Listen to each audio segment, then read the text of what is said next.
যেখানে সিদ্ধান্ত আসে সম্মতির আলো থেকে, সেখানেই জন্ম নেয় সত্যিকারের নেতা। আর পিয়ার পদ্ধতি সেই আলো ছড়িয়ে দেয় সবার অন্তরে, যেখানে প্রতিটি ভোট হয় বিবেকের, প্রতিটি সিদ্ধান্ত হয় বিশ্বাসের। আজকের রাজনৈতিক বাস্তবতায় আমরা দেখি নেতৃত্ব তৈরি হচ্ছে টাকা, গুন্ডা বাহিনী আর মিডিয়া প্রভাবের ছায়ায়। ভোটের আগেই চলছে কালো টাকার স্রোত, ভোটের দিনে দখল হয়ে যাচ্ছে কেন্দ্র, আর ভোটের পরে মানুষের আশা আকাঙ্ক্ষা দাফন হয়ে যায় ক্ষমতার তলায়। এমন নির্বাচন কি সত্যিই জনগণের প্রতিনিধি তৈরি করে, নাকি তৈরি করে এমন এক নেতা যার কাছে জনগণ শুধু ভোটের দিনই প্রাসঙ্গিক? পিয়ার পদ্ধতিতে এই বিকৃত চিত্রটাই বদলে যায়।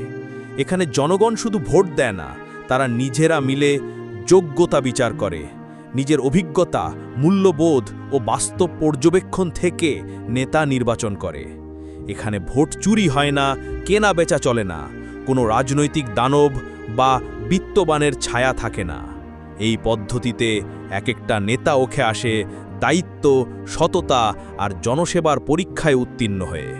এটা শুধু একটা পদ্ধতি নয়, এটা হলো দেশের প্রতিটা মানুষের ভোটের অধিকার ফেরত আনা। আমরা যদি চাই একটি উন্নত, সুশাসিত দেশ, তাহলে আমাদের নেতৃত্ব নির্বাচনেও আনতে হবে পরিবর্তন। আমরা চাই সেই পদ্ধতি যেখানে আর কেউ ক্ষমতাকে কিনতে পারবে না, যেখানে জনগণ নিজের কণ্ঠে নেতা তৈরি করবে। পিয়ার পদ্ধতি মানে শক্তি নয়, যুক্তির জয়।